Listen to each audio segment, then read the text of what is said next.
성도 여러분 반갑습니다. 5월 17일 365일 말씀과 함께 시간입니다. 오늘 읽을 성경은 욥기 11장에서 14장까지의 말씀입니다. 욥기 11장에서는 대만 사람 엘리바스와 수아 사람 빌닷에 이어 욥의 친구인 나아마 사람 소발의 충고가 이어집니다. 소발은 세 친구들 중 최연소자로 추정됩니다. 엘리바스의 충고는 종교적 경험이 토대가 된 것이고 빌닷의 충고가 옛시대의 교훈에 근거한 것이라면 소발은 개인의 직감이나 상식의 근거를 두고 흑백논리적인 사고방식으로 욥을 무조건 죄인이라고 규정짓습니다. 욥에 대한 소발의 질책은 욥이 말이 많고 교만하며 자기 자신을 정당화하려는 잘못을 범했기 때문에 하나님께 정죄를 당한 것이라고 합니다. 그리고 이어 소발의 신관이 나오는데 소발은 하나님의 능력은 인간의 힘으로는 한가할 수 없다고 합니다. 마지막으로 엘리바스의 권고나 빌닷의 변론보다는 훨씬 더 냉혹하게 욥의 회개를 촉구합니다. 12장부터 14장까지는 나아마 사람 소발의 변론에 대한 욥의 답변이 이어집니다. 욥은 친구들의 지적 교만에 대해 비난하며 자신과 같이 허물없이 비난당하는 처지에 대해 설명합니다. 욥은 세상을 지배하시는 하나님, 세상을 심판하실 하나님에 대해 설명하며 하나님의 능력은 인간으로서는 도저히 판단할 수 없다고 합니다.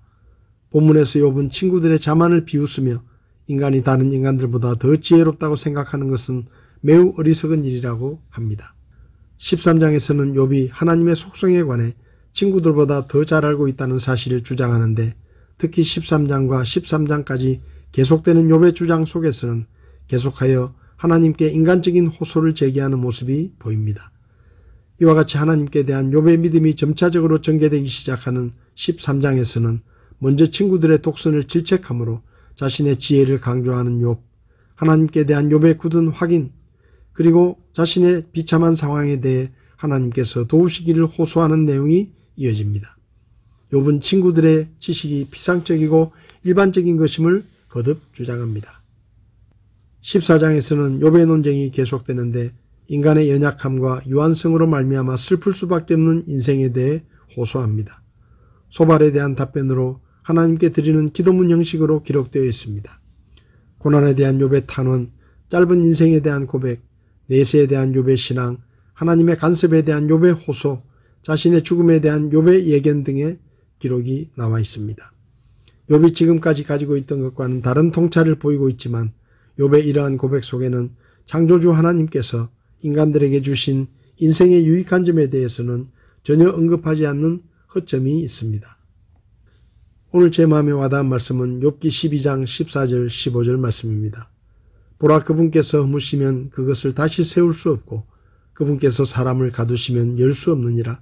보라, 그분께서 물들을 막으시면 물들이 마르고 또한 그분께서 물들을 보내시면 물들이 땅을 뒤엎느니라. 오늘날 힘과 권력을 가진 사람, 많은 돈이 있거나 크게 성공한 사람들은 자기 자신이 인생의 주인이라고 생각하며 자기가 가진 힘으로 할 수 있는 일이 많다고 생각합니다. 그러나 성경을 보면 사람이 아니라 이 세상을 창조하신 하나님이 우주 만물을 다스리시고 모든 역사를 주관하시는 주권자라는 것을 분명하게 말씀하고 있습니다. 욥은 엄청난 고난을 겪으면서도 하나님이 허무시면 그것을 다시 세울 수 없고 하나님께서 사람을 가두시면 열 수 없다. 하나님께서 물들을 막으시면 물들이 마르고 하나님께서 물들을 보내시면 물들이 땅을 뒤엎느니라 라고 말하며 하나님이 진정한 역사의 주인이시며 주권자이심을 고백합니다.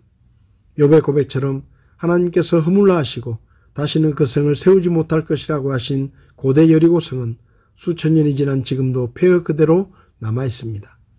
또 하나님께서 홍해와 요단강이 흐르는 물을 막으시자 물길이 멈춰섰고 바닥이 마른 땅으로 드러나서 이스라엘 백성들은 걸어서 바다를 건널 수 있었지만 물이 다시 흐르게 하셨을 때 파라오의 군대들은 물속에 수장되었습니다.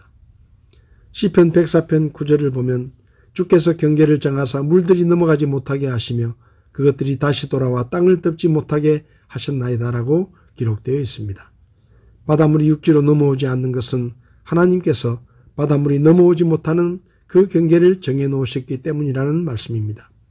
성도 여러분, 욥이 하루 사이에 엄청난 재앙과 고통을 당하면서도 하나님을 비난하거나 불평하지 않고 입술로 죄를 짓지 않았던 것은 그가 모든 일에서 하나님의 절대적인 주권을 인정했기 때문입니다.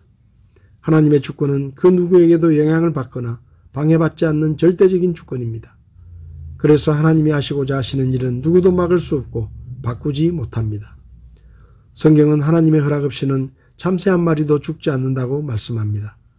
이 세상에서 일어나는 모든 일은 역사의 절대적인 주권자이신 하나님이 허락하셨기 때문에 일어나는 일입니다.